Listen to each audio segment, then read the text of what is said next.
Ассалаумағалейкум, құрметті қазақ елі. Қалдарыңыз қалай? Амансыздар ма? Бүгінгі күн тамаша болып тұр. Алматымызда күн деген рахат. Бәрі жақсы, бәрі бет, бірақ та мынандай шыға қалып, кішкене шықсам болды, бітті. Жазулардың бәрі орысша. Кішкентай балаларды көріп отырмын. Мектептен шығып келе жатып орысша сөйлеп жатыр ғой. Ой, Аллай.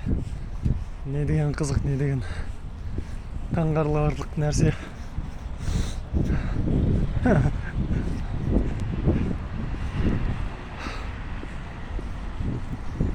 Мен мынандай ұсынысым бар да, мемлекетке, биліктегілерге, билік басына, бұл енді өзіміз ұлт болып өйстіп, өзіміз азаматтар ретінде, Қазақстан Республикасының азаматтар ретінде өйстіп тұрмысып, осында жаңағындай қазақ тілін қолға алуды тырыспасақ, енді 30 жыл болды ғой енді. Өзгерістер болады, әні болады, міні болады деп жатырмыз. Бірақ та аса қатты байқап жатқан жоқпыз. Содан кейін де өзіміз соған амал қылып кірісуге тырысып жатырмыз, яғни азаматтық белсенді болып ұмтылып жатырмыз. Тым болмаса біз өзіміз бір өзгертулер енгізейік деп.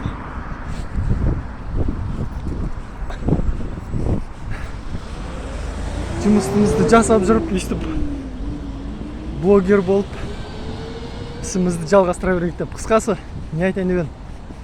Енді мысалға қараңыздар, бұл енді ақыры мемлекет енді өзі жаңағыдай екінші мемлекеттік тілді орыс тілін жаңағыдай қойын жаңағы бас тартпай оны алғысы келмей жатса, мен айтарым, ұсынарым, енді Қазақстан түкпір-түкпірінде орысша сөйлеп ақыр қоймай жатқан болатын болса, енді мен бір ұсыныс тастағым келіп тұрды.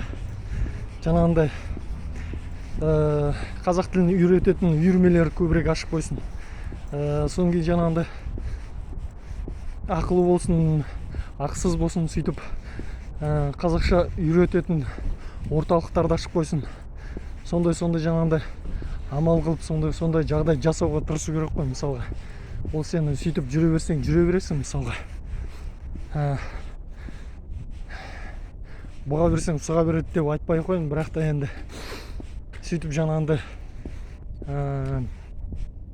біреуге жақсы болғаннан кейін, біреуге болғанда орыс тілдерлерге жақсы болып сөйтіп жүре берсек, біз қалай ел боламыз, қалай ұлт боламыз.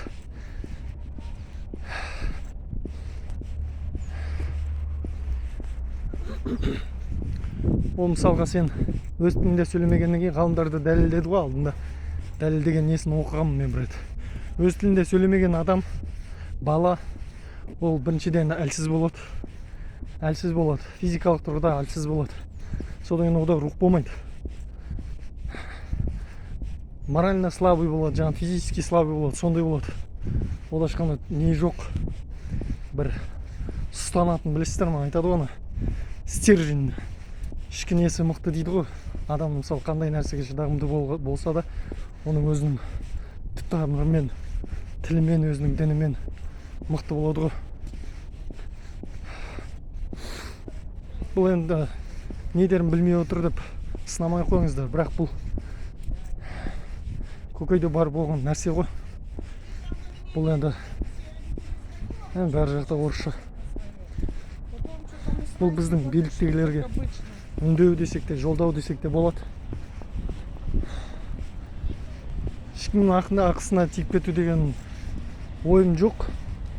Тек қана өзіміз ұлт ретінде, мемлекет ретінде өзіміздің ұлттық мүддемізді орындауымыз керекпіз. Қай азамат болса да, қай қазағымыз болса да, өйстіп тырысуымыз керекпіз. Еліміз үшін еңбегі, еліміз үшін, жеріміз үшін азда болса да еңбек етуімізге тырысуымыз керекпіз.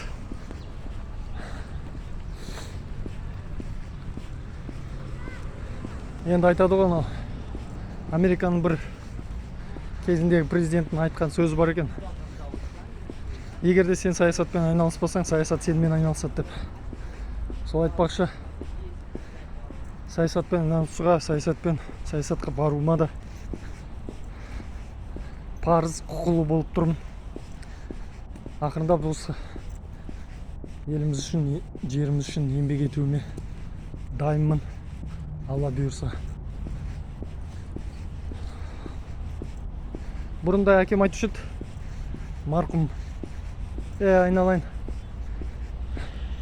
папа берші, мен өзім жасай беремін деп кішкентай кезімде айтушы едім. Сол кезде айтушы еді, айналайын балам, сен осының бәрін өзің жасап жатсаң, жасап қойсаң, мен аяғымды көтеріп қойып жатпаймын ба деп. Сол айтпақшы, 30 жыл бойы енді ағаларымызға сендік. Қатта алып бара жатқан өзгерістерді байқамадық. Енді өзімізде аздай болса да амал қылып жасай берейік. Сондықтан не дейміз, Алла жар болсын.